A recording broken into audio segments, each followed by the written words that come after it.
Hi, my name is Alan from Alan Property. I suppose you have stepped foot into a new launch show flat, considering which new launch condominium to buy. You are spoiled for choice in today's market. Before you even consider which new launch condominium to buy, have you ever wondered, can you really make money from it? I was thinking of this matter when lately there are two government land sale sites that were sold at record price in District 20. One of them is located along Ang-Mo-Kio Avenue 1. This site was sold to United Venture Development for 381 million or 1,100 per square feet of gross floor area. United Venture Development is a joint venture company between UOL Group, Singapore Land Group, and K Leong Company. The break-even price for this project will likely be $1,800 per square feet based on HPropSG analysis. The future selling price will likely be $2,200 per square feet based on the 20% profit margin. The other government land sale site is located in Lentor Central and was sold to Guaco Land for 784 million or $1,200 per square feet per plot ratio. This 99 years plot is 17,000 square meter in size and has a maximum gross floor area of 60,000 square meter. It is designated for a private housing development with commercial space on the first story. The site sits next to the upcoming Lentor MRT station on the Thompson East Coast Line. The break-even price for this project will likely be $1,900 per square feet. The future selling price will likely be $2,300 per square feet based on the 20% profit margin. In such cases, are we going to see more $2,000 per square feet new launch in the foreseeable future? Here, the biggest question I have in mind is, can those buyers that bought directly from the developer make good money in future? Today, this will be the key question that I'm going to address. Since nobody can foresee the future, let me use the past as a reference. Some may argue that the past may not be a good point of reference. I agree, but at least there is a reference point to take. Let us zoom straight into it. Here, I will study 6 condominiums that were launched in District 20 a decade ago. District 20 comprised Ang-Mo-Kio, Bishan, and the Thompson area. This is also the same district where both the Ang-Mo-Kio and Lentor Central government land sale site were recently sold. The condominium that we are going to compare are Central Residence and the Panorama in Ang-Mo-Kio. In Bishan, we are going to compare Sky Habitat and Skyview. They are located next to Bishan MRT station. The remaining 2 condominiums will be Thompson Tree and Thompson Grand in the Thompson area. You may ask, why do I study these 6 condominiums? The reason is because they used to be new launch condominium a decade ago, but today they are considered as resale condominiums. Their performance in the resale market will give us a more accurate reference how well they have performed since receiving its temporary occupation permit or TOP for short. In this study, I will study the profitable and unprofitable transaction within the particular condominium itself. Next, I will also average out the annualized return of the last 10 profitable and unprofitable transactions. Lastly, I will study why some of these condominiums outperform and why some of them fare poorly. I'm going to share with you some interesting insight into them. Let us dive straight into it.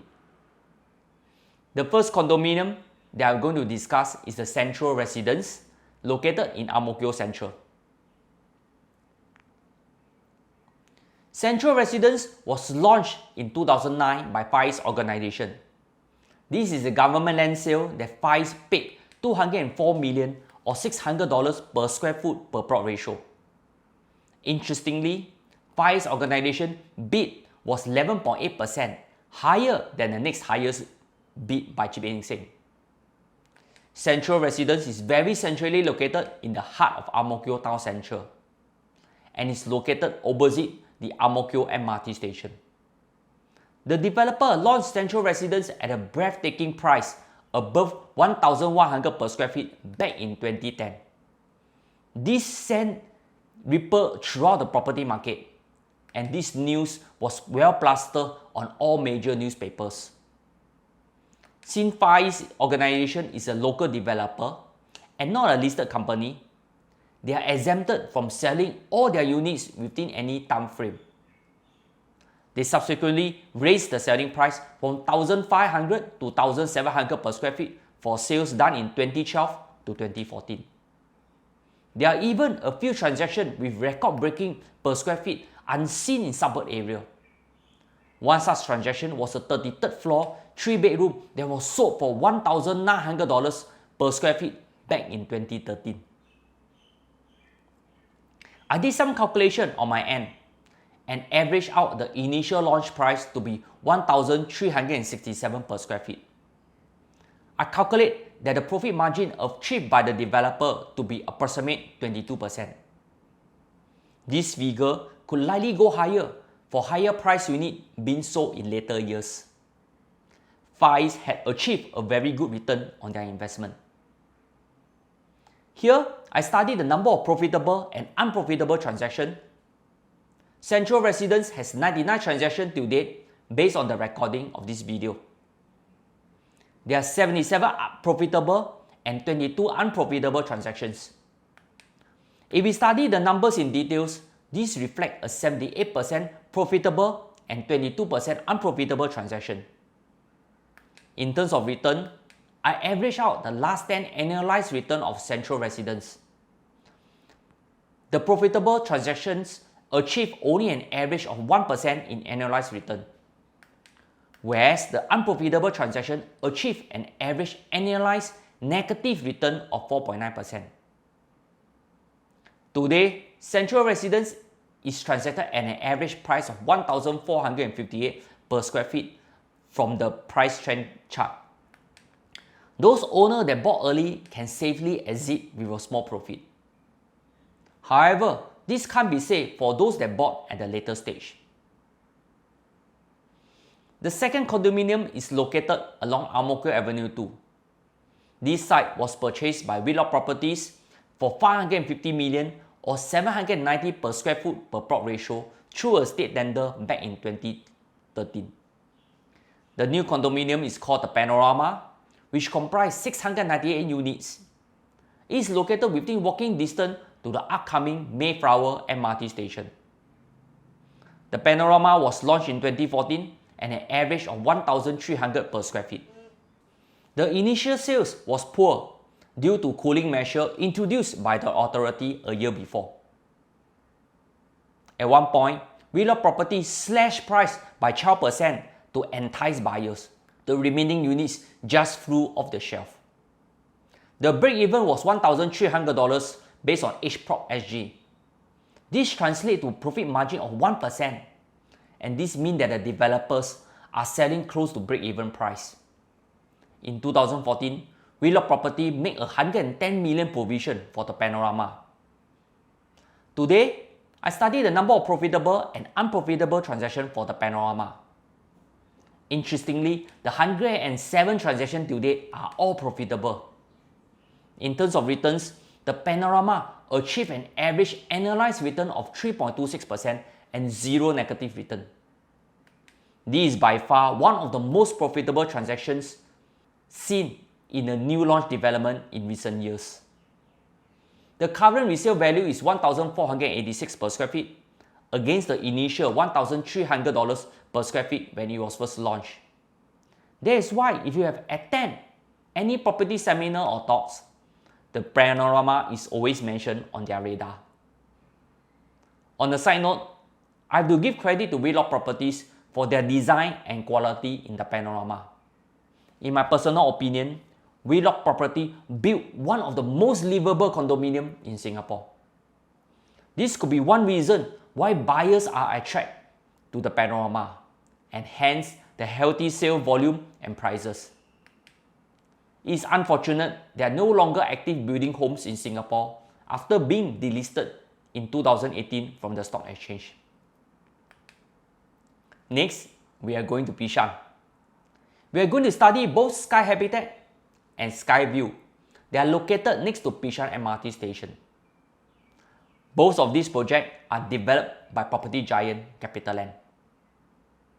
Let us study Sky Habitat first. Sky Habitat was built on a government land sale site that was sold in 2011 for $550 million or $869 per square feet per plot ratio. Back at that time, this was a record price paid for the GLS site in the suburb area. Coincidentally, 10 years later, two government sites were also sold at record price in District 20. Bishan is well loved by buyers due to its proximity to town, good school and amenities of a mature estate. Sky Habitat break-even cost is $1,397 per square feet. CapitaLand also engaged renowned architect Moses Sadif to design Sky Habitat. The architecture fees would have raised the break-even cost by a few more percentage. Nevertheless, Sky Habitat initial launch price was $1,600 per square feet, and this worked out to a decent 15% profit margin for CapitaLand.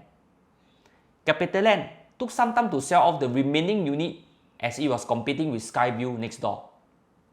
This price trend in this chart shows that price remained relatively stagnant over the years. The current resale price for Sky Habitat is $1,571 per square feet. There are 48 transactions so far, and 63% of them are profitable, with an average annualized return of 2.13%. The remaining 38% of the transactions are unprofitable, and they generate an average annualized return of negative 1.63%. Interesting figure, right?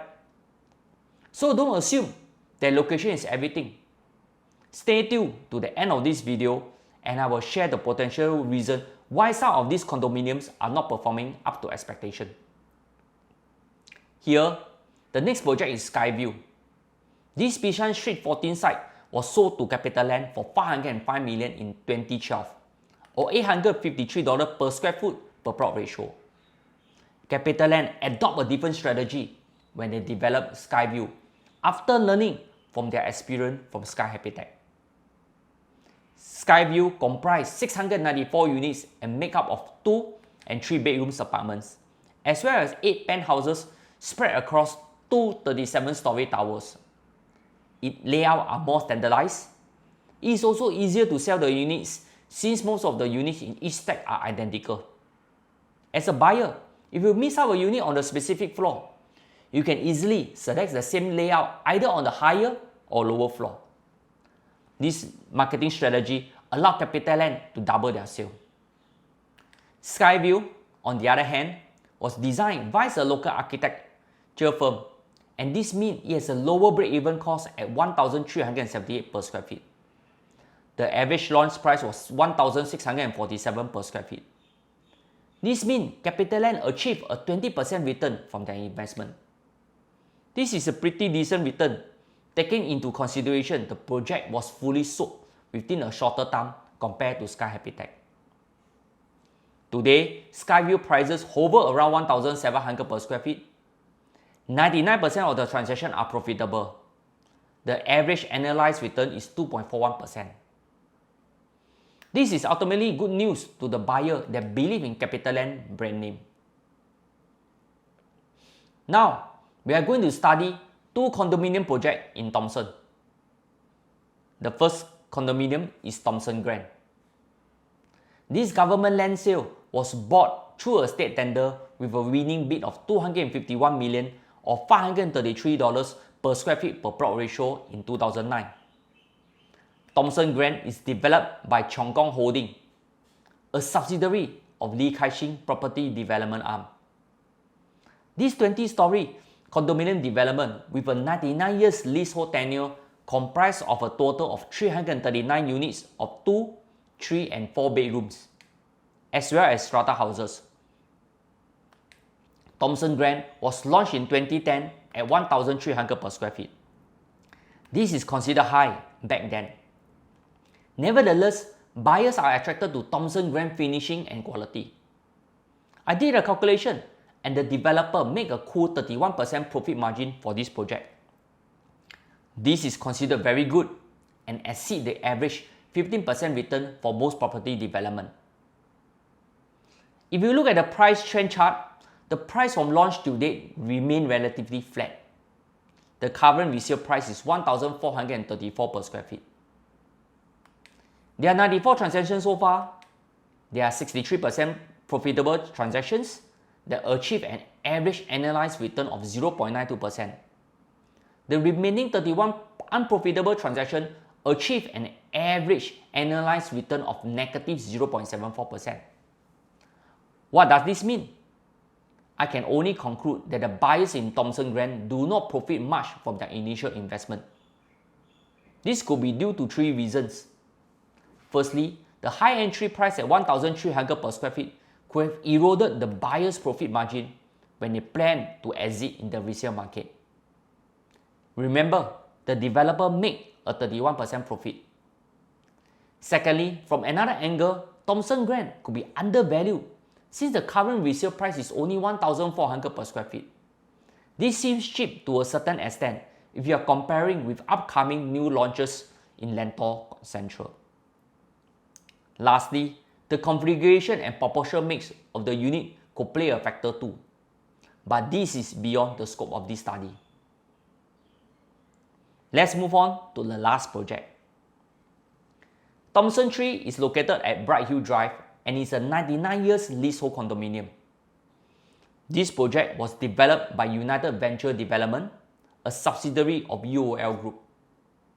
There are a total of 445 units spread across several 21-story towers. It comprises 1 to 4 bedrooms apartments. This GLS site was purchased in 2012 for 291 million or 720 per square feet per plot ratio. UOL launched this project at an initial selling price of 1,338 per square feet. This translates to a low 10% profit margin. This project was well received during its launch. By the way, I was there too. Currently, the average selling price for Thompson Tree is 1,700 per square feet. These price trend charts show an uphill increase over the years. This could be due to the possibility of the upcoming Thompson MRT station, which proved to be a trump card for owners in Thompson Tree. On another note, there are 59 transactions so far. 98% are profitable transactions that achieve an average annualized return of 2.27%. This means that most of the owners in Thompson Tree make a decent profit when they bought directly from the developer. This is in exception to only one transaction that lose money. This could be a distress sale or a unique transaction such as an estate sale or sale of part share that take place. I can only conclude that those buyers that bought directly from UOL make money. Here, after analyzing these 6 projects, what can I conclude? Firstly, there seems to be a correlation in between the profit margin a developer makes compared with the number of profitable transactions and average annualized return. If we study the above table, the Panorama has the worst profit margin at 1%, but 100% of the buyers that bought during the launch profit from it massively with a return of 3.26%. To the contrary, Central Residence, Sky Habitat and Thompson Grant profit margin range from 15 to 31%. There are also a higher number of unprofitable transactions for these 3 condominiums, range from 22 to 38%. But this can't be said for Skyview.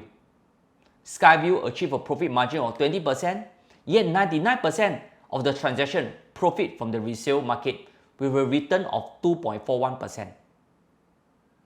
Here, if we look at the transaction closely, Skyview comprises mainly smaller units. They are popular for investors, singles to smaller family. This could be a reason for its better return. Here, what can I conclude is that you can have a good product at a good location, but if you enter at the wrong timing and at the wrong price, there is a high chance you could potentially lose money from buying a new launch condominium. On another hand, if you have done your homework and bought at an attractive entry price, there is a high chance or profiting from new launch. The Panorama and Thompson Tree are some good examples. Before committing to any new launch, it will be good to look at the per square feet. This is the basic rule of thumb to determine if any property is attractive to buy. You can use the price metric strategy that I adopted in my earlier video. This price metric can be used to compare the price for both new launch and nearby resale condominiums to uncover any good property. Another bonus tips I would like to share with you is always ask yourself if the next buyer would love to stay in this condominium in the first place. If the answer is a yes, then go for it. If the answer is no, then move on to the next one. Lastly, this simple study is not conclusive and is based only on a basket of 6 projects in District 20. I also did not account for the design of the layout and the unit mix for comparison. Here, I hope this video has educated, enlightened, and empowered you on your property journey. If you enjoy the content, please click on the like button and subscribe to this channel for more property related content. By the way, if you have any comments, feel free to comment below. That's all for today. Thank you for watching.